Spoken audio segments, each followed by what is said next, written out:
कैसे भी सभी प्यारे प्यारे साथियों, आप सबका स्वागत है आपके अपने चैनल टीचर्स अड्डा पर। मैं हूं आयुष चौहान। पूरी वीडियो के दौरान उत्तर प्रदेश का जिक्र नहीं करेंगे क्योंकि मूड हो जाएगा खराब, मैं दूसरी दिशा में चला जाऊंगा, कुछ बोल दूंगा। बात करते हैं एक ऐसे राज्य की जहां बैक टू बैक अब शिक्षक भर्तियां हो रही हैं। पहले हम लोगों ने प्राथमिक और उच्च प्राथमिक की भर्ती देखी थी, अब दूसरी भर्ती आ गई है। कैसे है, क्या है, वो भी जिक्र करूंगा, लेकिन उससे पहले मैं बिहार का भी थोड़ा आप लोगों को बता दूं। जितने बच्चे बिहार के संदर्भ में जानना चाहते हैं, दिवाली या छठ पूजा से पहले आप लोगों को जो है रिजल्ट देखने को मिल जाएगा।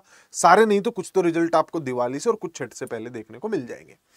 उसके बाद टीआरई 4.0 तय है होना, उसको लेकर चुनावी घोषणा पत्र के तौर पर भी दिखा चुकी है सरकार वहां पर, तो होगी भर्ती, होगी, टीआरई 4.0 होगा। बात करते हैं राजस्थान की। राजस्थान के ढांचे को, शिक्षा के ढांचे को जो लोग समझते हैं वो जानते होंगे कि ग्रेड 1, ग्रेड 2, ग्रेड 3 ऐसे 3 लेवल पर भर्तियां होती हैं। आरपीएससी जो है यानी कि राजस्थान लोक सेवा आयोग, वहां पर वैकेंसी लाता है ग्रेड, मतलब भर्तियां कराता है ग्रेड 1 स्तर की, अर्थात लेक्चरार की। इन वैकेंसीज को बीएड डीएड वाले लोग भी, हाँ डीएड वाले भी, और पोस्ट ग्रेजुएट किए हुए लोग भर सकते हैं पूरे भारत में, चाहे आप कहीं से भी हो। तो अगर आपने पोस्ट ग्रेजुएशन किया हुआ है तो बहुत बढ़िया मौका है आप लोगों के पास। सब्जेक्ट एलिजिबिलिटी अगर आपकी बीएड के साथ कॉम्बिनेशन नहीं बनता तो बहुत बढ़िया मौका है आप लोगों के पास। आओ एक बार समझ लेते हैं, देख लेते हैं क्या चीजें हैं। पहले एक बार पूरे नोटिफिकेशन को आप समझिए, तभी बातें बनेंगी।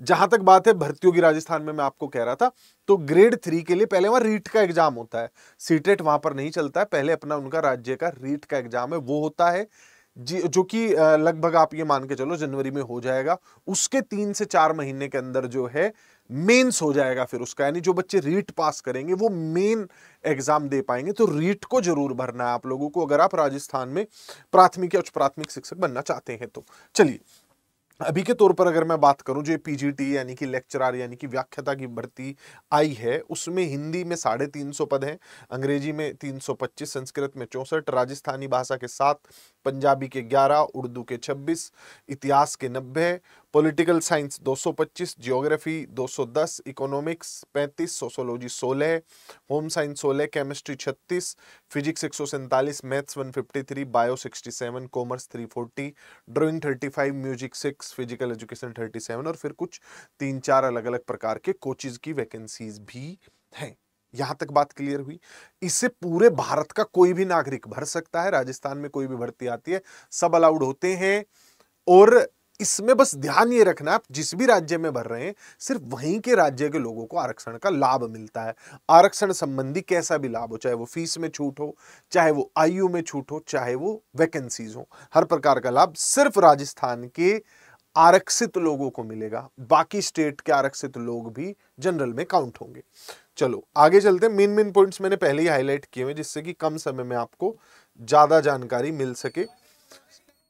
अगले पॉइंट पर जो हम आ रहे हैं अभी, वो है पढ़ाई को लेकर। आपने पढ़ा क्या हो, तो आप जिस भी विषय के अध्यापक बनना चाहते हैं उसमें आपने पोस्ट ग्रेजुएशन जरूर किया हो।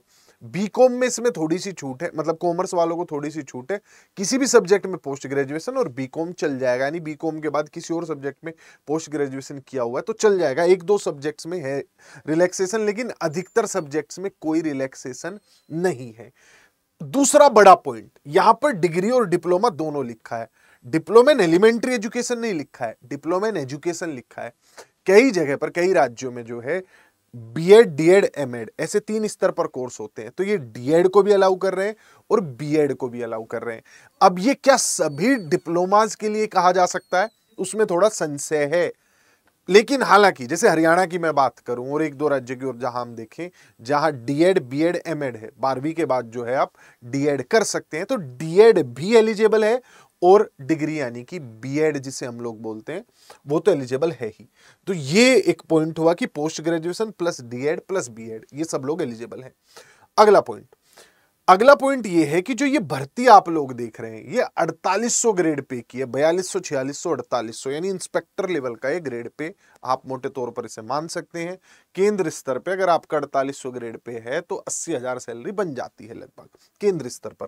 राज्य में इसमें थोड़ा सा आप कम कर लीजिए, कई प्रकार के भत्ते कम हो जाते हैं। जैसे अब मैं बात करता हूं लास्ट ईयर वालों की, जो बच्चे फाइनल ईयर में हैं वो लोग भी फॉर्म फिल कर सकते हैं। देखिए एक बार, जो भी शैक्षणिक अर्हता मांगी गई है उनमें अंतिम वर्ष की परीक्षा में सम्मिलित हो या सम्मानित होने वाले हो, यानी फाइनल ईयर के जो स्टूडेंट्स हैं, चाहे आपका बीएड का फाइनल हो, चाहे आपका पोस्ट ग्रेजुएशन का फाइनल हो, आप भर सकते हैं, बशर्ते जो प्रतियोगी परीक्षा है उस तारीख तक आपको वो अर्हता मिल गई हो। यानी जब भी एग्जाम होगा, मैं मान के चलता हूं एग्जाम होता है फरवरी 2025 में, या एग्जाम होता है मार्च 2025 में, तो मार्च 2025 तक आप लोगों का फाइनल रिजल्ट आ गया हो।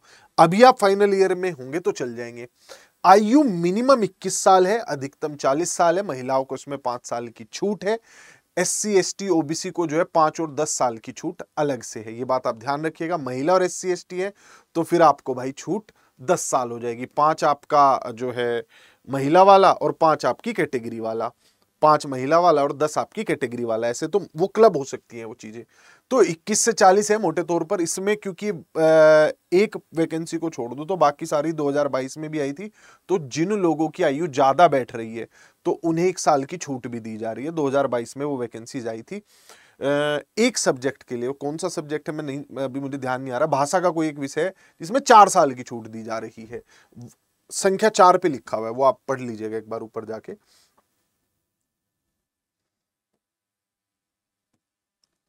एज रिलैक्सेशन का जैसे मैंने आपको पॉइंट बताया, तो जो बैकवर्ड क्लासेस हैं, मेल कैंडिडेट हैं SC के, उन्हें 5 साल की छूट मिल रही है।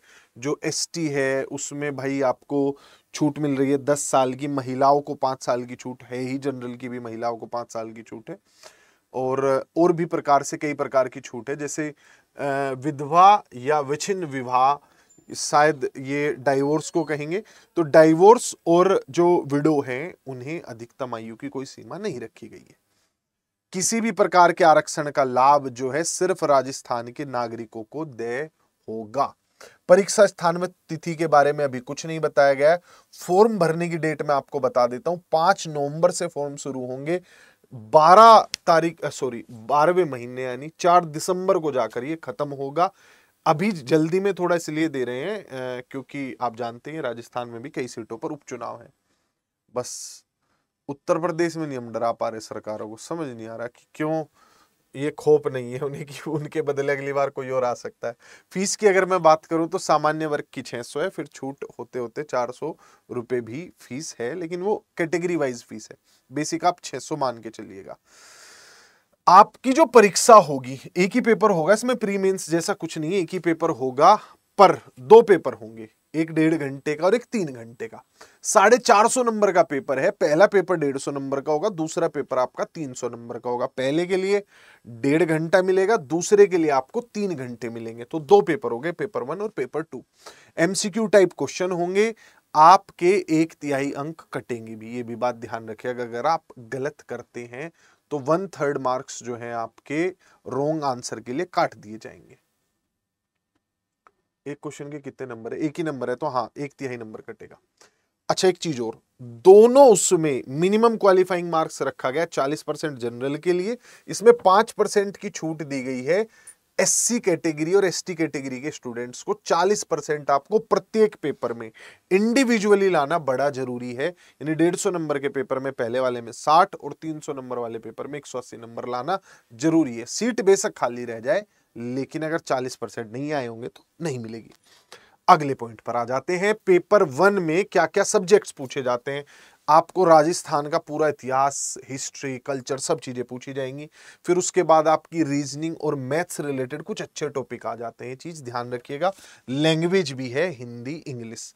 करंट अफेयर्स है, general science, Indian polity, geography of Rajasthan है, और एजुकेशनल साइकोलॉजी यानी CDP समझ लो, एक तरीके से टीचिंग एप्टीट्यूड समझ लो, वो भी है। अब एक बात आप ध्यान रखना, ये पेपर 1 का हिस्सा है, पेपर 2 का हिस्सा भी है टीचिंग एप्टीट्यूड, पेपर 1 का भी हिस्सा है। तो पेपर 1 में पूरा जनरल पेपर जैसा कि किसी भी अच्छे पेपर में आता है, math, reasoning, GK, GS, Hindi, English, सारी चीजें पूछी जा रही है जैसे DSSB में होता है, और साथ ही साथ एजुकेशनल साइकोलॉजी भी पूछी जा रही है। पेपर 2 आपका मेन सब्जेक्ट होगा, जो कि सीनियर सेकेंडरी, ग्रेजुएशन और पोस्ट ग्रेजुएशन 3 स्तर पर पेपर पूछेगा। यानी 11वीं 12वीं का, ग्रेजुएशन का और पोस्ट ग्रेजुएशन का, तीनों का सिलेबस आपसे पूछा जाएगा। जो भी आपका सब्जेक्ट है उसकी पेडागोजी वगैरह वो सारी चीजें भी पूछी जाएंगी। कंप्यूटर और IT के क्वेश्चन भी होते हैं। ये आपके मेन 300 पेपर वाले की मैं बात कर रहा हूं। इसके बारे में बाकी सारी चीजें मैंने आपको बताई दी कि भाई नेगेटिव मार्किंग है। जो आपका कोच वाली वैकेंसी है उसका थोड़ा सा अलग है नियम। अच्छा, एक चीज ध्यान रखिएगा, आप गोले खाली नहीं छोड़ सकते हैं। राजस्थान में ऑफलाइन पेपर हो गए, गोले आप खाली नहीं छोड़ सकते हो। जिस क्वेश्चन का आप आंसर नहीं दे रहे उसमें 5वां गोला भरना पड़ता है, ठीक, जिसे भरने के लिए 10 मिनट ये एक्स्ट्रा भी देते हैं। अगर आप ऐसा नहीं करोगे तो आपके नंबर कटेंगे, क्योंकि बाद में पहले क्या होता था, गोले खाली छोड़ के आ जाते थे, बाद में भरवा देते थे। अब नहीं होगा ऐसा, नंबर कटेंगे अगर खाली छोड़ के आओगे तो। ये बस एक राजस्थान की भर्तियों में विशेष तौर पर चीज है, ये कई जगह अप्लाई किया जा रहा है। वो खाली गोले बाद में फ्लूइड वगैरह लगा के भरने वाले सिस्टम को रोकने की ये प्रक्रिया है। तो ये थी राजस्थान में लोक सेवा आयोग द्वारा करवाई जाने वाली भर्ती, जिसमें लगभग 2200 पदों पर आवेदन मांगे गए हैं।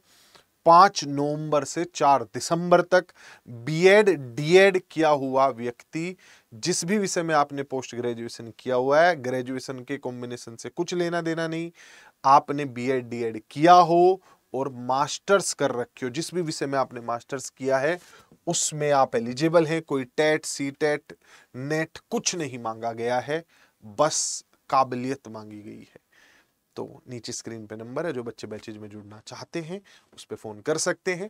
और वीडियो पसंद आया हो तो इसे लाइक करके, और एक डिटेल वीडियो में इस पे लेके आऊंगा सिलेबस और एग्जाम पैटर्न को और बारीकी से समझाते हुए। अभी के लिए क्योंकि नोटिफिकेशन ताजा ताजा आया है तो बेसिक इंफॉर्मेशन आपको बताना जरूरी था। और बाय बाय, टेक केयर, ध्यान रखिएगा।